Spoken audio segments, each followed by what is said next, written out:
Here we go. Salute to NBA Nation on this Wednesday afternoon. Another edition of the NBA Report presented by Prize Picks. Go to prizepicks.com. Use promo code NBAR for an instant deposit match up to $100. CP the Franchise, Alex Ritaros, Andrew Salop in the building on his weekly spot. On today's episode, man, Draymond Green unhinged.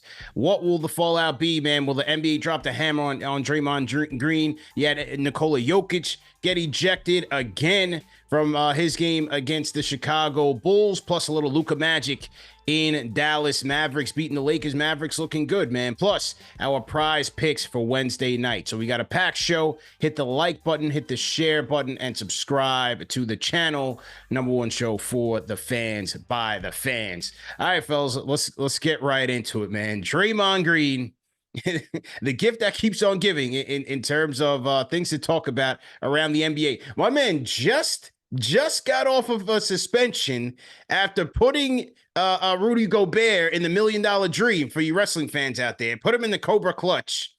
Just came back. And last night, you have the Golden State Warriors visiting the Phoenix Suns. Bradley Beal coming back. Side story on that.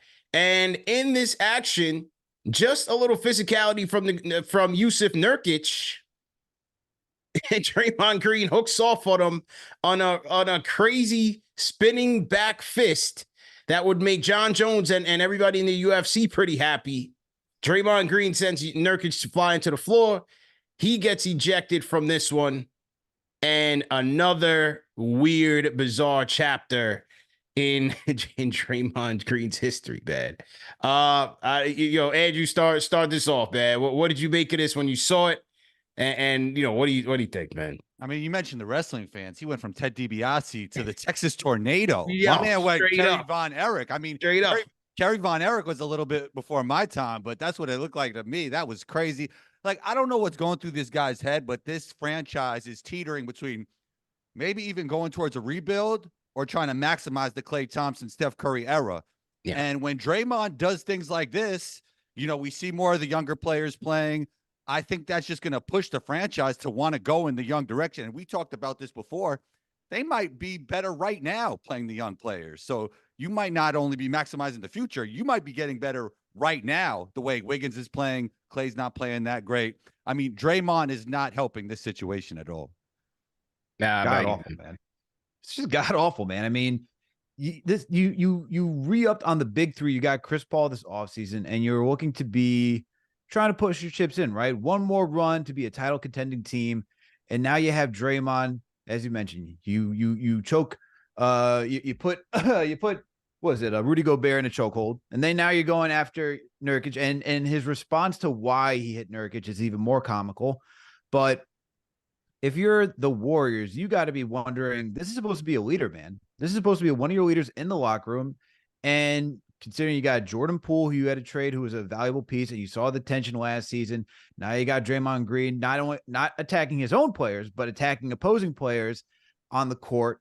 And it's just, at this point, how is that even leadership for the Warriors when you have young players that are supposed to look up to these guys and take them seriously after winning 4 championships together? So if I'm the Warriors, I'm with Andrew. Like, you got to think, like, how am I moving forward with these young guys instead of just dealing with Draymond Green? And if you're Steph Curry, like, come on, man. Like, you have one of the top 5 best players on that team.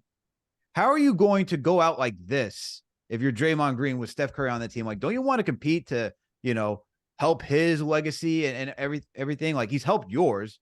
You should at least be considering his as well. This is where it's just, and I like Draymond Green as a player, but when you start doing these theatrics, it's where you can't even back him anymore. And you're like, now it's just a clown show. It was dirty. It was another dirty play by Draymond Green. All of his theatrics and antics is dirty. I don't care what anybody wants to say. From the Steven Adams kick to the nuts back in the day, he caught LeBron in the nuts when they met in the finals. That got him the original suspension. And everybody wants to say that was an asterisk on the Cavs. No, that was just a dumbass play by Draymond Green that cost his team way back when. Now, yeah, they got the 4 championships, and he was every bit a part of it. But I said it the last time we talked about this guy with the Gobert situation. There's going to come a point in time when the juice just is not worth the squeeze. And they just signed this guy to a 4-year, $25 million deal. No wonder Bob Myers dipped off, right? Shout out to Charles for calling out Bob Myers said. Great job jumping off the Titanic before it sank. Because, we're going to get to what the future holds. But for right now, this is all part of the death of the dynasty, man. They're old. They've got no leadership. They got no size, no athleticism, no energy. And he's unhinged.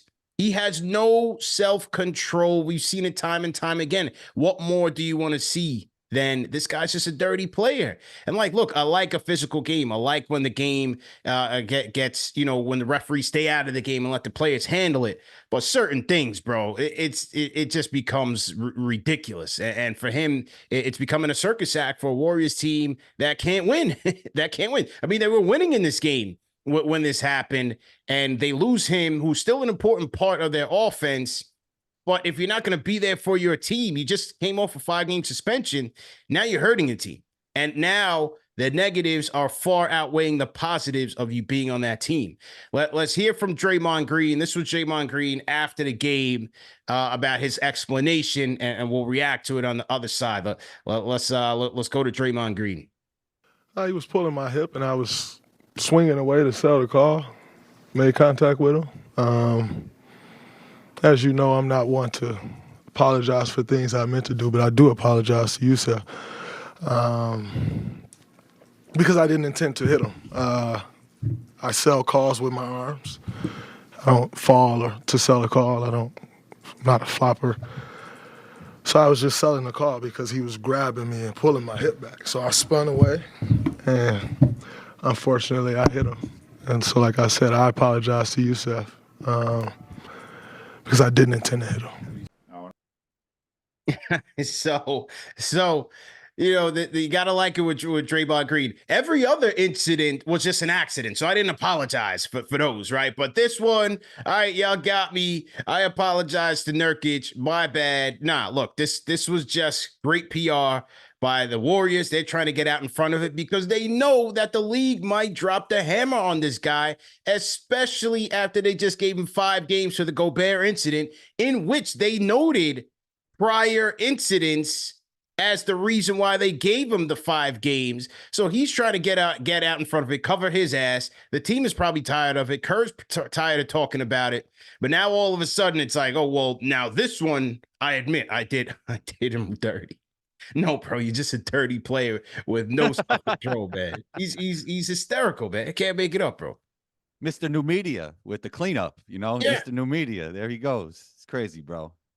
He's ridiculous, man. Like, at the end of the day, we could go through the laundry list of things he's done in the past. Yeah. And this just continues. And this is the worst time with Wiggins playing bad, with Klay playing bad. You're trying to maximize Steph's future. I mean, what could you do with this guy? I want to see what the suspension is going to look like. Because what do you think? How many days? I mean, how many games? It was 5 for choking out Rudy, right? Yeah. But this is after that, right? So you might have to more than double it. I don't know.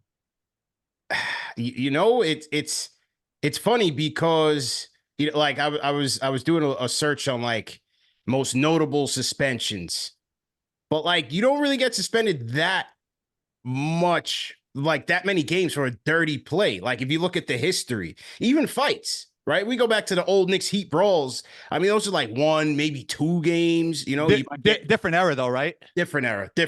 Yeah, it is a different era. But I gotta think it's going to be between 5 and 10. Okay. I think it could be 10 to max. That's just my opinion. Al, what do you think?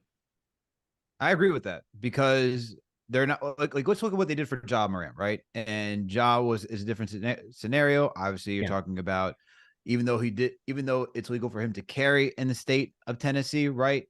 It's the branding, the imagery, it's all the other past dealings, all the other media connections with Ja for holding a weapon and anyone who's affiliated with him. He got essentially a quarter of the season, right? I don't see that for this. But I think it will be 10 games. I don't think it'll be anything more than that, because at the end of the day, like, this is the business, right? This is the business of the NBA. They want their players out there. They want the Warriors dynasty out there. It's great for promotion. It's great for viewership. Tournament, they're coming off a high right now. Vegas is popping. Yeah, man. Look, they don't want like they want to punish Draymond, but they also don't want to ruin the product either, right? They don't want to see like the Warriors struggle too much, because then it's like, oh man, what's going to happen to all those bandwagon Warrior fans that just joined? That helps with the ratings. I mean, viewership and ratings. But I think it'll be somewhere between 10 games. But at the end of the day, like even his explanation, that video, like I just don't believe it. How are you trying to sell that? In what world are you selling? He's like, grabbing my hip. So grabbing your hip, you're going to be like, just start swinging your arm to like, oh man, grabbing my hip. So I hooked off. Sense. So I hooked off from the right to the temple. Makes no sense. Like, what are we talking about here? Like, if you just watch that, there's just no part of like, it's like he grabs the hip. It's like, wouldn't you want to fall to the side that he's grabbing the hip? Then not just like flip yourself. I don't know, man. I'm no actor, but that's not selling it. Did you guys see this? And Gamba, I don't know if you're able to pause it like by the punch and if you have that angle of the Warriors bench, but there's a picture going around Twitter of the Warriors bench, and you see Trace Jackson Davis after the hit. He's got his hands up like this. He's like, yo, bro, like, what are we doing? It happened right in front of Trace Jackson Davis. As soon as it happened, he's like, oh, shit.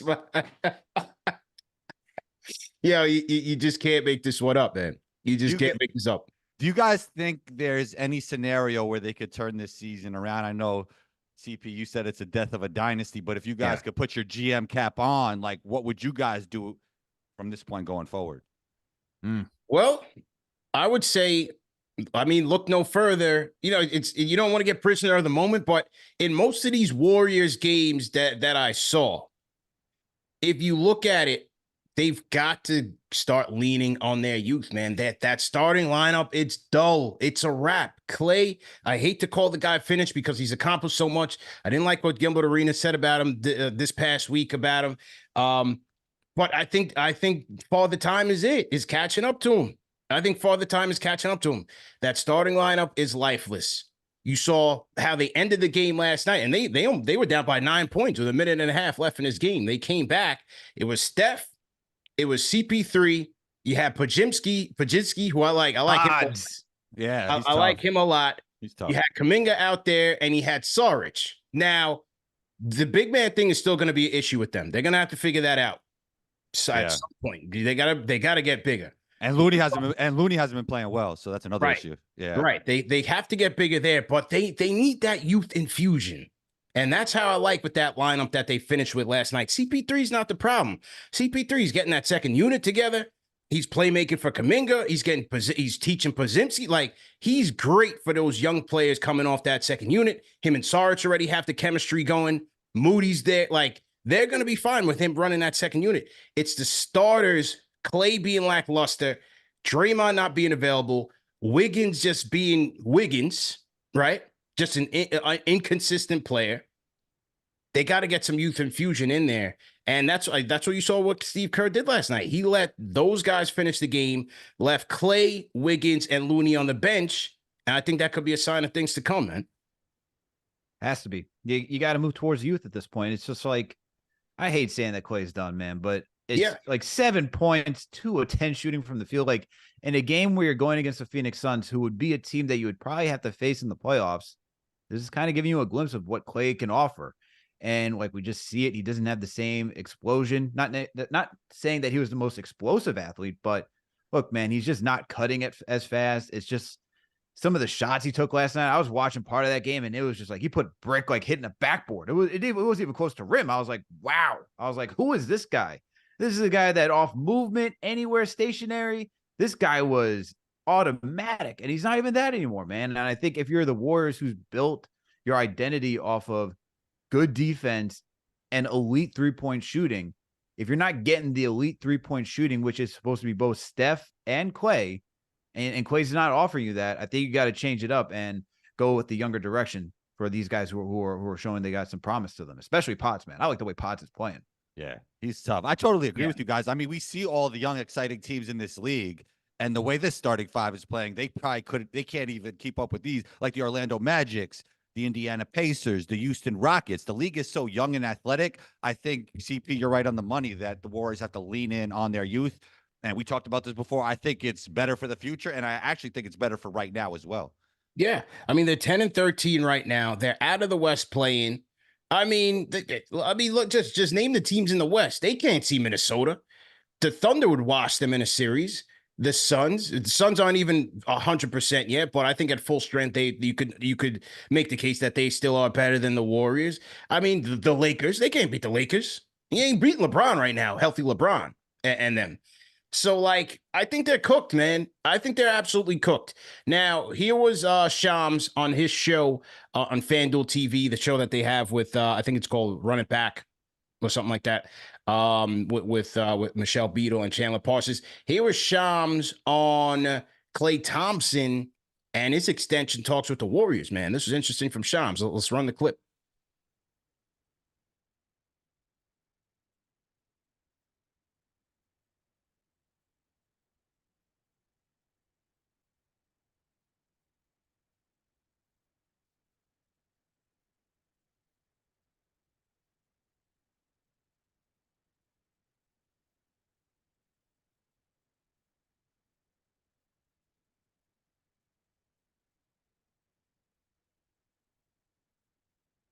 All right, we're gonna run the volume on the Shams clip. Hang tight, hang tight.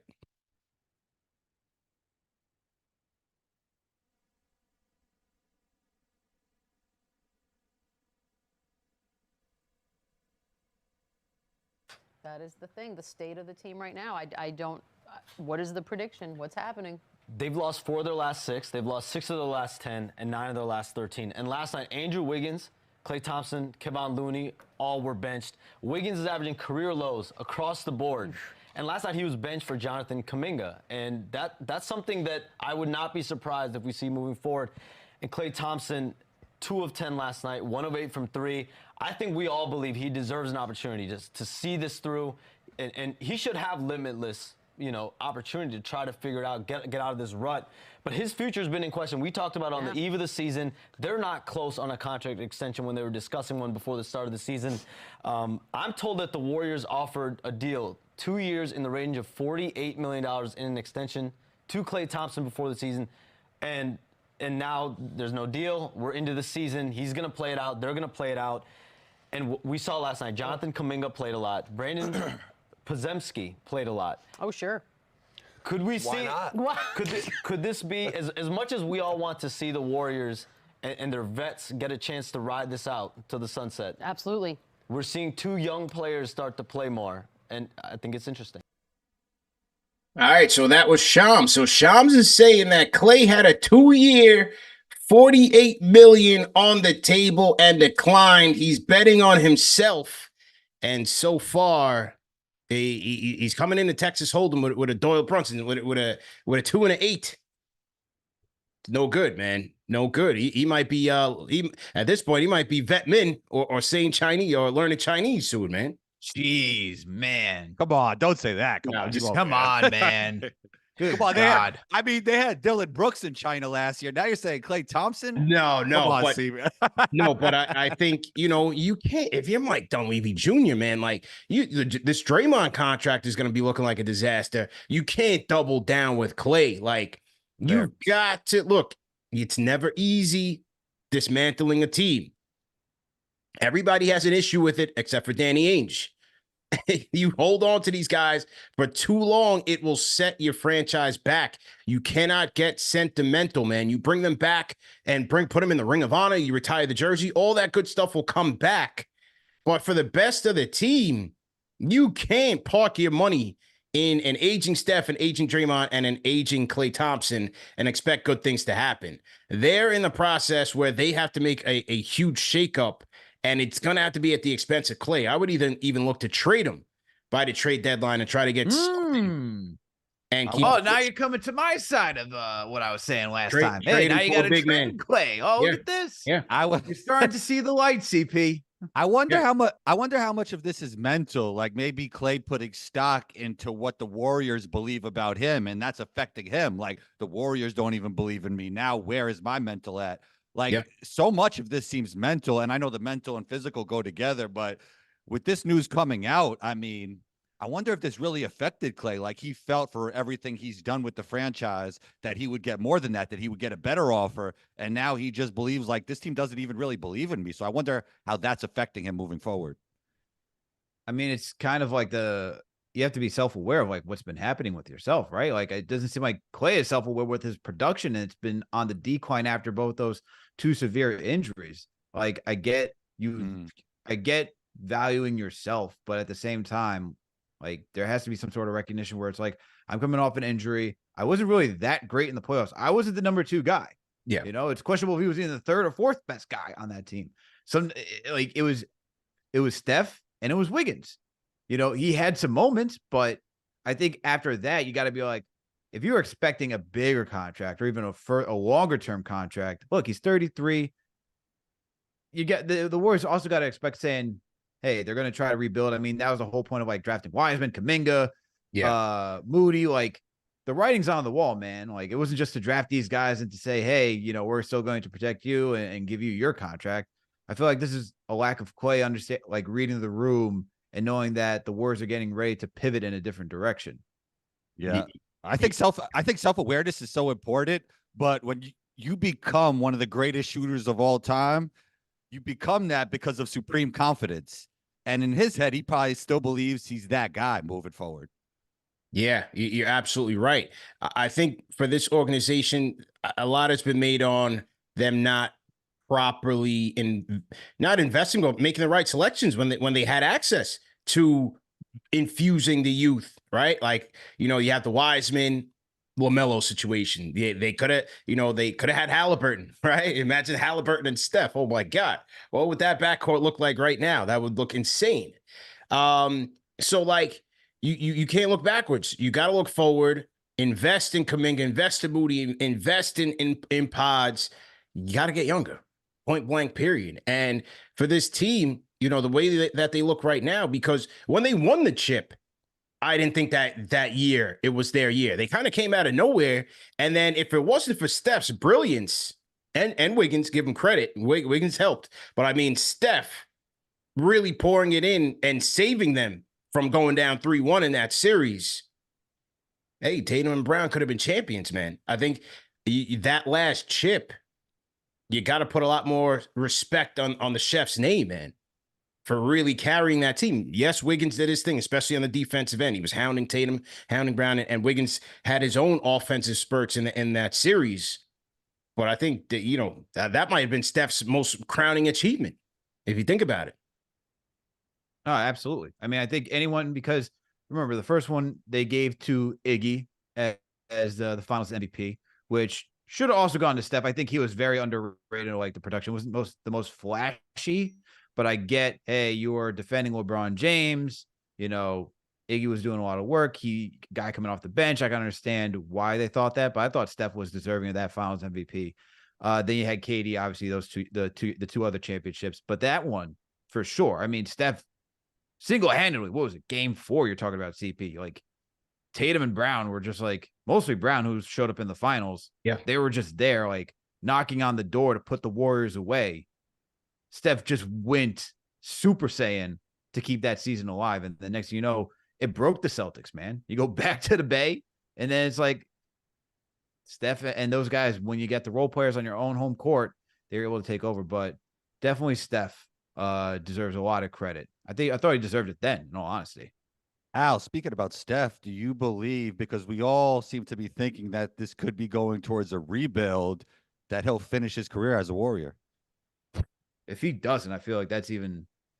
I mean, I think it's at the Warriors. Like, there's a train of thought where it's like you have one of the greatest players on your team. You should usher him out as a Warrior, and you know, him in another jersey would just be god awful if you think about like the historical aspect and the sentimental aspect for like that fan base. But at the same time, what would the return be for Steph Curry if you traded him? And like, if you really went all in on a rebuild, like, do you think you could do enough where you still have Steph Curry as that guy and bring in enough youth? That's like that's a big question. What do you think, Andrew?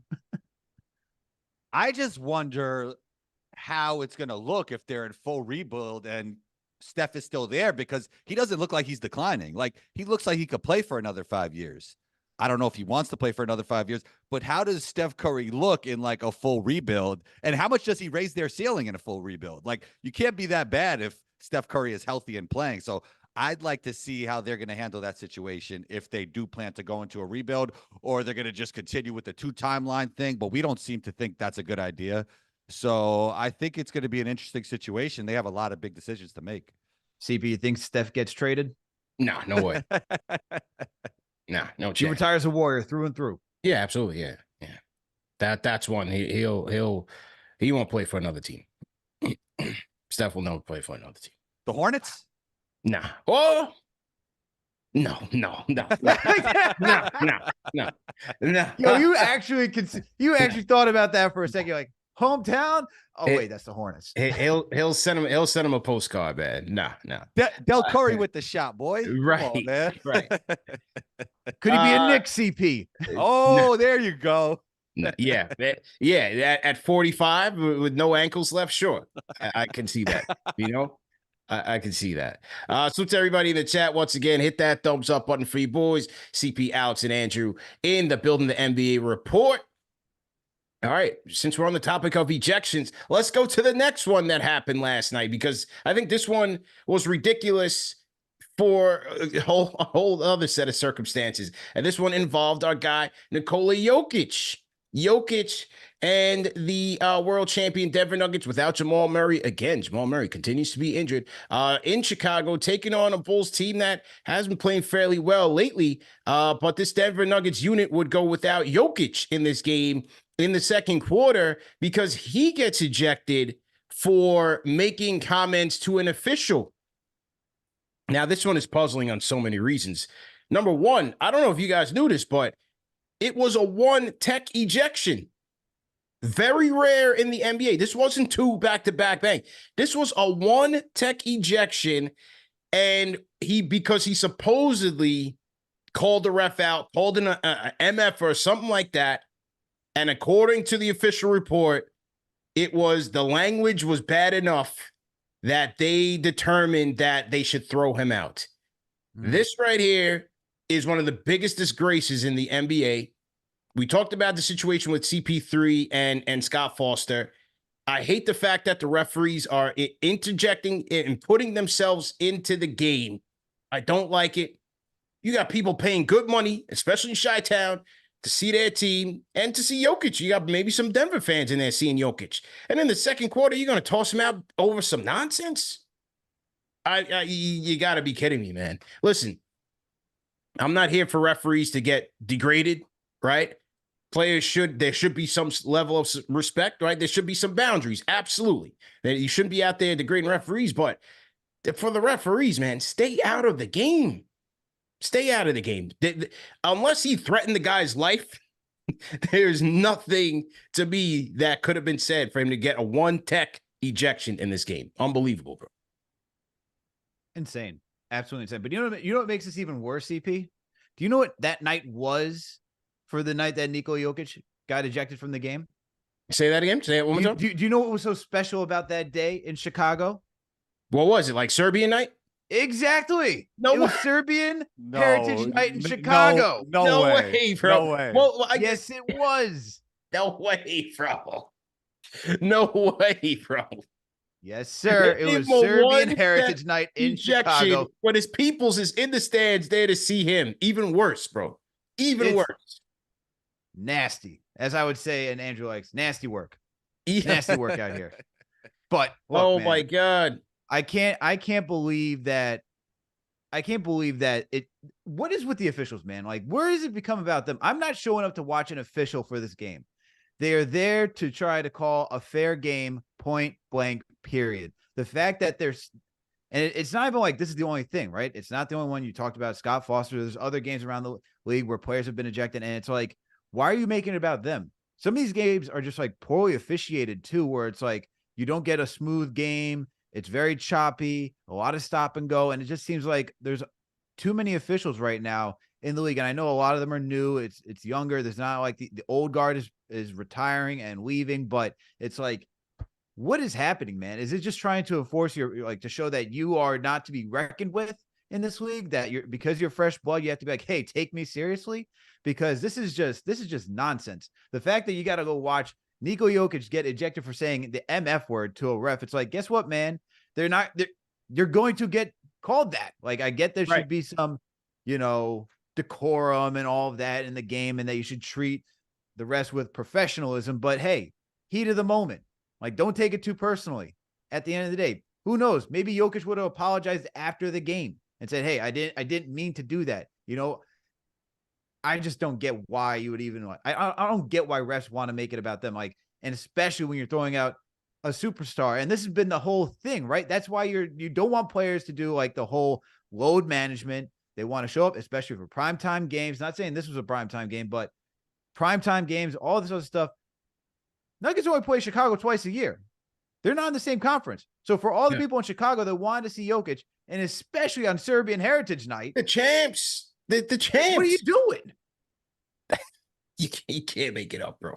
Al needs his own segment, man. Hashtag nasty work. Hashtag nasty work. Coming soon, man. And also, the guy got fouled. That's the crazy part. 2, these guys want to be the star of the show for no reason. 3, this wasn't the first former MVP to get ejected for no reason. We seen Giannis scowling after a dunk, not even in the guy's face. Kind of like passed by him with a scowl, and they threw him out the game. Like, everybody is paying money to watch these guys play. Giannis, Jokic. Nobody cares who the ref is, bro. Do your job and get out of there. That was sad. I just don't get it, man. I just don't get it. So that was an early night for Jokic. Now, do we have the Jokic soundbite? We got to hear the Jokic soundbite, because even when he's not trying to be funny, he's hilarious. Let's go to the Jokic soundbite and get his comments on the ejection.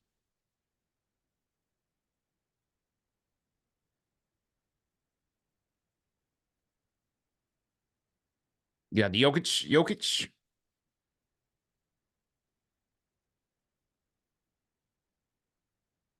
All right, we'll wait on the Jokic one. Salute to everybody in the chat once again. Hit that thumbs up button for you boys. CP, Alex, and Andrew in the building. The NBA report. Salute to John Talento in here. Fritz Alcindor, Darlene Bryant. Salute. Gregory Weiner. Salute. We got Jamaica Queens 22 in the chat. Salute to TM. Do things in the building. What's cracking? We got aggravated man in here. Let's go. Salute. All right, here's the Jokic clip after the game. There we go. It is what it is. I'm just happy that we didn't play in Serbia this game. It's gonna be really fun to see how it ended. So it was interesting. It is what it is. Some guys can say whatever. I think sometimes what I said is not even a technical. So it is what it is. So this makes sense now, Al, that this was Serbia night in Chicago, because I was wondering, like, for Jokic to say that, like, that was kind of like a little threat. Like, yo, if you come to my hood with that, it's a wrap for you. So that's why it was in the backdrop of Serbia night in Chicago. And so Jokic is like, well, I'm just glad it wasn't actually in Serbia, because it would have been a whole nother tune. The mans might have gotten stoned out there. Oh my goodness. I can't even imagine. Like, as you guys know, I'm Greek and Jamaican. In Greece, if you go watch Panathinaikos and you go watch Olympiakos play, they're like, fireworks is a bloodbath at the end of the game. Yeah. Like, that's over in Europe. Okay. And that's Greece. Okay. I can't even imagine what Serbia is like after a basketball game, especially after a poor call. Good God, man. Yo, for Jokic though, sheesh. It sounds like he's got some beef, man. It sounds like he's got some beef. That did sound like threats, right? That's what I got from it. Like, don't do that over on my side, fam. Unbelievable, man. Now, here was Mike Malone. Let's hear Mike Malone's comments after this, because Mike Malone handled it like a New Yorker would, man. Let's hear from Mike Malone. Well, the official that tossed him, and he asked me, did you hear what he said? I said, I did not.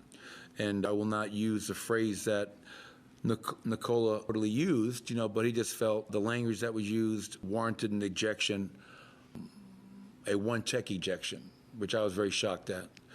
And when I heard what he said, I said, I don't understand the problem, because when I grew up, that was a term of endearment in my house.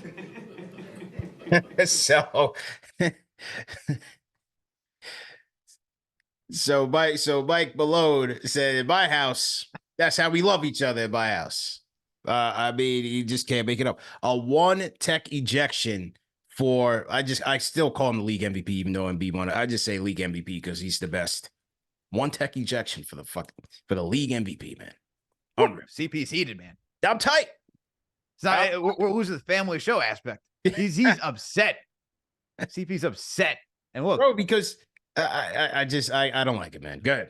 I agree, man. It's just, what are we doing to the game that we love when we're just throwing out MVP caliber players? Like, where's the respect of like, hey, we know, like, it's so obvious when certain players get certain calls. Like, you can just watch it on a night-to-night basis. They're role players won't get certain calls that MVP caliber players do, all-stars, all NBAs. Like, you could see that. And for Jokic to get a 1 tech for just using MF, which is comical, Mike Malone said, you can tell how New York Mike Malone is, man. How did the Knicks let this guy go? But that's another story. Yeah. Look, I just love I just hate that it is. I just hate that we're doing this to the game where we're just making it about the refs. But I love that Malone is just saying, like, it's not really a big deal. Like, he didn't do anything, man. He didn't go over there, threaten, get into his face, try to like act big towards the ref. Like, give me a break, man. That's something you do to, like, that's Julian soft. Straw there. You don't do that to Jokic. But there that is. Nuggets still ended up beating the Bulls 114-106. He had Reggie Jackson with a good night. Again, no Jamal Murray. We'll have to wait and see. He's only played 11 games so far. I think that could be a trending storyline as the season progresses, man. Jamal Murray not in the mix, Andrew, man. Yeah, no Jamal Murray, but Reggie has outplayed his contract already, man. He's had some big regular season wins. Yeah. I remember him and DJ were cooking up somebody. Oh, they were cooking up their former team. Like DJ was catching oops. So shouts to him because he got no playing time in that playoff series. He got no playing time in the championship, and they rewarded him with a good contract just for being a good teammate. And he's playing really well. But we all know Jamal Murray has to be well integrated and very healthy for this team to win a championship again, in my opinion. If he's healthy, I still have him as the favorites. If he's not healthy, I think that's going to severely hurt their chances. A lot of parity right now, man. Al, last point on the Denver stuff. Yeah, I agree with everything you guys said. I just want to see Jamal Murray healthy because this team is so dynamic with him. Like what Reggie's been doing. I feel like this Nuggets team is still, like, obviously Jokic can carry this team. We've seen it in the past, but you're going to need more of a 1-2 punch. I wonder if the Nuggets, seeing how Jamal has been injured this season, how they attack the trade deadline, seeing if they add anybody else. I like Reggie Jackson. I think he's a good hooper. I wonder if you can really rely on him in the playoffs, or if they're going to think of like another way. Do we need to get another guard that we can rely on if it's not Reggie Jackson? That's why I wonder. Yeah. True indeed, man. Elsewhere around the league, let's go to Dallas, man. Let's go to Dallas. This was a good game last night. You had the in-season tournament champions, LeBron James, Anthony Davis, and the Lake Show visiting Dallas to take on Luka, Timmy Hardaway, and the gang, sans Kyrie Irving. This was a good game. You had Dallas up by about double digits in late in the second half. Lakers made quite a nice run. But in crunch time in the fourth quarter, Dallas would pull away a little more Luka magic. Tim Hardaway Jr., our guy, Al, with an outstanding game, season high 32 points for Timmy. You had Luka Doncic with 33, 17 dimes. And how about Dante Exum? 26 points, 7 threes for Dante Exum. Talk about, redemption story here. That could be one. I mean, NBA doesn't do comeback play of the year, I don't think, but he would definitely be one of them. He would definitely be it if they had that. Dallas wins 127-125, man. Andrew, what's been your impressions of this Dallas team right now? 15 campaign. Absolutely amazing. I mean, Luka puts you in a conundrum. Lakers tried some things. They tried to blitz first half and, tag the roller, and he just found shooters weak side. When you have shooters around Luka shooting like this, Tim Hardaway Jr., Grant Williams, as you mentioned, Dante Exum, and you have a lob-threaded Derek Lively, and it's working on all cylinders, Luka's just too tough to handle. I think they played absolutely amazing, and this team fits around Luka in the right way, but I don't know if they're consistent enough shooters and consistently good defensively to win a championship this season. I don't know if they're legit title contenders. I do think they actually even need to get more shooting around them, better shooters around Luka for them to be a legit title contender. But this was a great showing. Probably Lakers could have done some things better. Like, I think they lived with the Dante Exum 3, And after a while, you got to see that he's hitting them. You can't leave him that wide open, right? Mhm. But they lived and died with his three. I think Tim Hardaway, Grant, and Dante Exum had about 22 threes together. So when they're shooting like that and Luka's hitting on all cylinders and Derek Lively's catching lobs, there's not much you could do with the Luka-led team. For sure. And look, you had Dante Exum with 17 points in the fourth quarter alone. He went 6 of 8 from the field, 5 of 7 from downtown. And to your point, Andrew, like if you're seeing somebody going like knocking down threes like that, you got to put a body on them and guard them at the perimeter. And Luka was even knocking down threes, man. He went 4 for 10 in the fourth quarter. And without Dante Exum just really getting after it from behind the perimeter, this game could have been the Lakers easily. Because you see that throughout most of the game, it was Mavs leading, but that third quarter going into the fourth is when AD and LeBron put on a show to bring this team right back into it. I think they both had 12 points each in the third quarter. Yeah, both of them had 12 points each in the third quarter. Mm-hmm. And you just had LeBron and Anthony Davis attacking the paint like no tomorrow. But if I'm the Mavs, I'm concerned what this team looks like without Kyrie Irving, because you need more depth. Yeah. Because Dante Exum, like, how many times are you going to rely on Dante Exum, as great of a story it is to shoot like that? I mean, you guys are real familiar with Tim. I mean, he's great. He's not going to be that great every night, you know? No. That man's going to be hitting the back iron more often than not on some nights, and you're going to be like, what are we doing, man? What are we doing? Well, I think the absence of Kyrie makes the Mavericks interesting, because like you see in a night like tonight where it's back to the Luka offense, right? And you surround him with shooters and things look great. And Timmy's hitting Dante Exum 7 threes. You have Grant Williams. Like, they added the right pieces to try to supplement try to complement rather what Luka Doncic does, to be able to get guys that play off of him. But then it's like when you get into playoff time basketball, that the question is always going to come about, like, will it work? Is it enough? And that's why you bring in like a Kyrie, right? But it's like, do they work in terms of competing?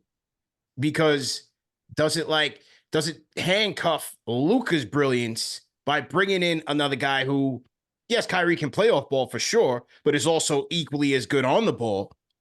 Like, how does that change the dynamic of the team? I like the Lively addition. I think he's going to be nice to grow with Luka Doncic. I like the supporting cast, but it's like that second star. It's almost like the conversation we've had about James Harden for years, right? Yeah. It's like, is that second star? Who is that right second star for Luka Doncic? That's the question. Yeah, I mean, Kyrie kind of has to do what Tim Hardaway Jr. did last night, but even at a higher level, because he's just a more talented player, right? But Kyrie's definitely the one that's going to need to sacrifice to maximize this team in the playoffs. Yeah. I think it can work. I mean, we've seen it work to this point, right? I think they can coexist. I'm more looking at the front court. Like, Derek Lively's been solid for the Mavs, but I mean, you got Rashawn Holmes out there. You got Grant Williams. Like, there's a lot more that I feel like they can add to the team to make it even better. But it's more so on the front court to me than it is necessarily on the perimeter, because you're going to have Luka and Kyrie handling the rock for most of it.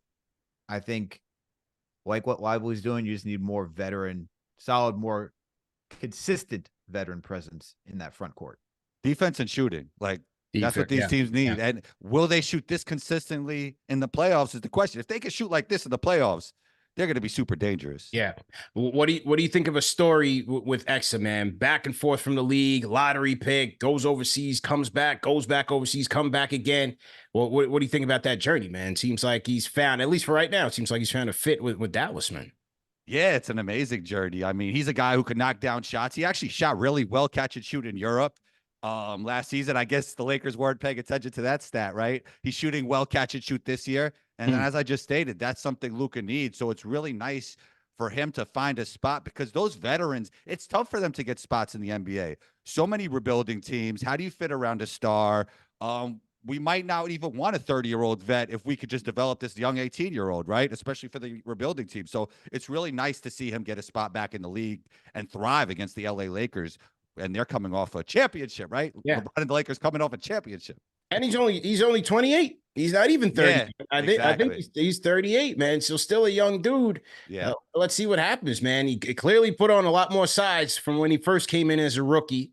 And now if he can knock down that shot, you can have a role anywhere, man. As long as he uses that versatility that, he was known for coming into the league. Hey, so, it's funny. Like, they always wonder, like, when is this guy going to get it together? And hey, maybe it's not in the lens of what people thought he was going to be, but certainly crafting a role for himself, man. And that'll get you longevity, man. Walt Parent's got to be smiling in that Knicks front office right now, like, yes, I drafted Don Jackson. Look, he's back. I made the right selection. Yeah. Don't knock me.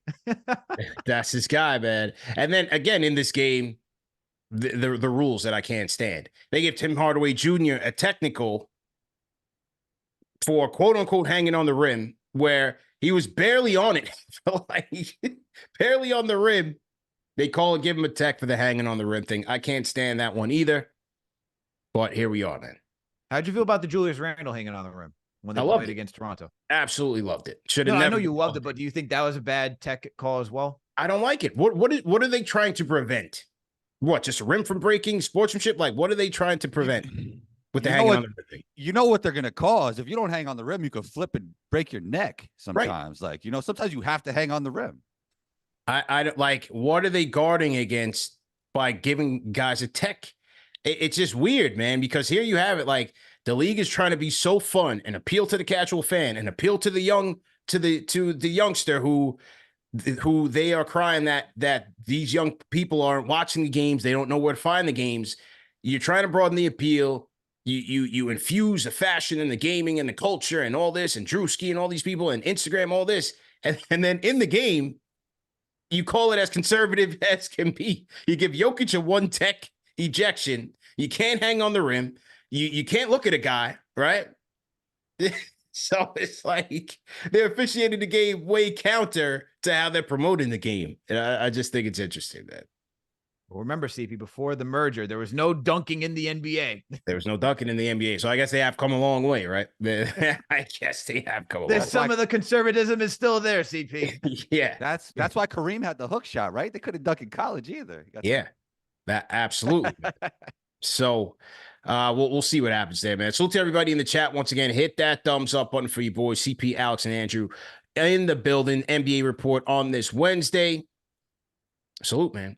Remember that this show is presented by Prize Picks, guys. Daily fantasy made easy. Go to prizepicks.com. Use promo code NBAR for an instant deposit match up to $100. What does that mean? It means if you want to deposit $20, they'll match you $20. You have $40 to play with. If you want to put in $60, they'll match you $60. You have $120 to play with. If you want to put in all $100, they'll match you $100. And you'll have $200 to play with. So they're giving you bonus money, house money to play with.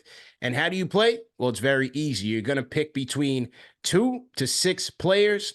You can mix and match between a number of sports. You have NFL going on right now. Obviously, NBA is what we play primarily. You have MMA, NHL. You can mix and match. And all you're going to do is predict whether or not a player is going to do more or less than the given stat projection that Prize Picks has outlined for the night. It's that simple. More or less. Are you going to do more or are they going to do less?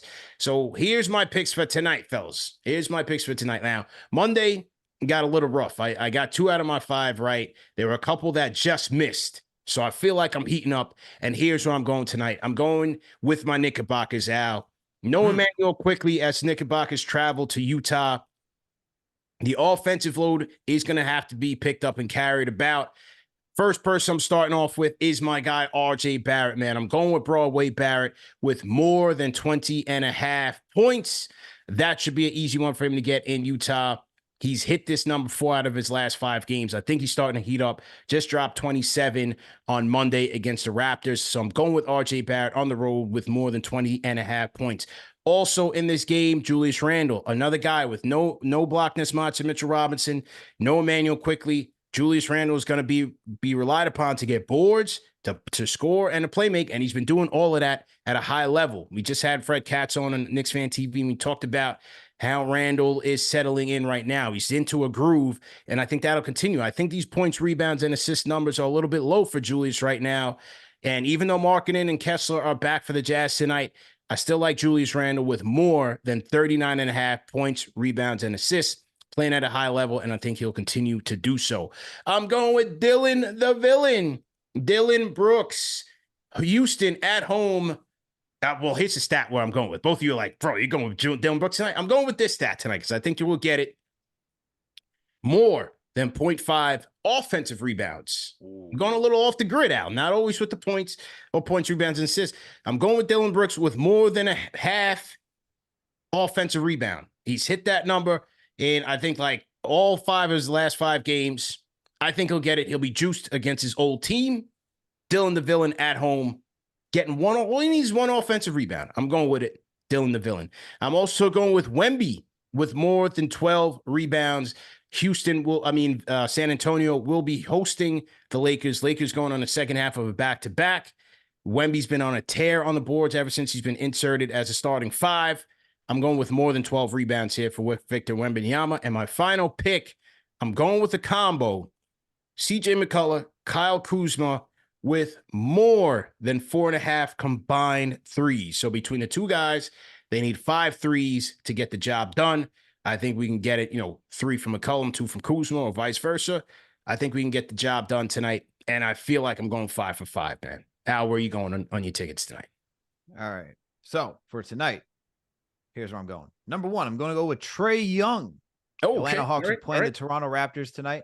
I chose him for more than 28 points. I like this matchup against Toronto just because as pesky as Schroeder can be, I think Trae Young is just too much of an offensive threat for Schroeder. And even put like someone like OG Anunoby, this guy's going to put up enough shots where I think he can get to 28.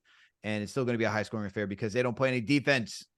So I'm taking Trae for 28. I got Alperen Sengun for more than 19.5 points. CP, you talked about that Memphis matchup. I was actually looking at Dylan Brooks for points. I was like, revenge game. Let me pull back on that. I'm not really quite confident in his offense, but I am confident in Alperen Sengun's offense and him galvanizing the troops to say, you know what, we got to beat this team because of how they treated me on the way out. And he is considered a leader for that team. So I'm taking Sengun for more than 19.5 points.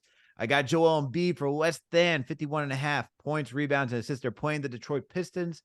I'm calculating blowout factor. I do not think you're going to need Tyrese Maxey and Joel Embiid for the entire 48 minutes. I think he won't, and I just don't think he's going to get up to 51.5 points, rebounds, and assists.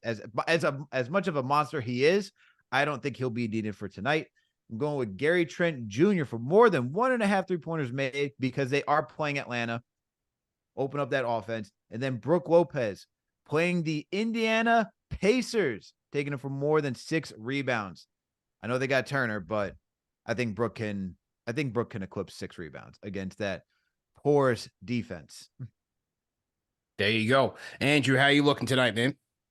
Well, let me tell you a little bit about Monday because you'll like this one. I was over on iHeart, man. You guys would appreciate that. All right. I was under with Joel Embiid. That worked, but then Gary Trent. I keep envisioning bubble Gary Trent, and he didn't come through. The Knicks locked him up. He only had 4, so he killed me. All right. Anyway, yeah. Off to tonight. Shouts to Prize Picks. I got Scotty Barnes over 21.5 versus Atlanta. Like Scotty's been shooting it really well, as you guys seen not too long ago. Alperen Sengun, I went assists. That's baby Jokic, man. I think he could go over on 5.0 assists versus Memphis. Tyrese Maxey versus Detroit. Detroit is not playing well at all. They have him at 26.5. I am going more. I think Asar Thompson heard Gilbert's take. Insulted him. He heard that, and he's at 11.5, so I think he's going to go over despite Gilbert over there. All right. And then I'm going to go Miles Turner, less than 19.5. I think Brook and Giannis will handle that situation, and I love Miles Turner, but I don't think he'll get to 19.5. Shouts to Prize Picks. There you go. There you go. Once again, shout out to Prize Picks. Play at home, play to win, but play responsibly, man. Go to prizepicks.com. Use promo code NBAR, or you can hit the link in the video description for an instant deposit match up to $100. All right, folks. Great show. We'll be back at it on Friday with another action-packed edition of the NBA Report, man. Hope you guys enjoyed it. Remember that the show is available in audio podcast format. No reason to miss it. You can catch us on all the major podcast platforms. And please leave us a comment in the comment section, man. What you think about tonight's show? What you think about some of the segments that we covered and the latest news and rumors going around on the NBA? Leave a comment in the comment section, and we will reply back to it. We out here, man. Great show, fellas. Peace.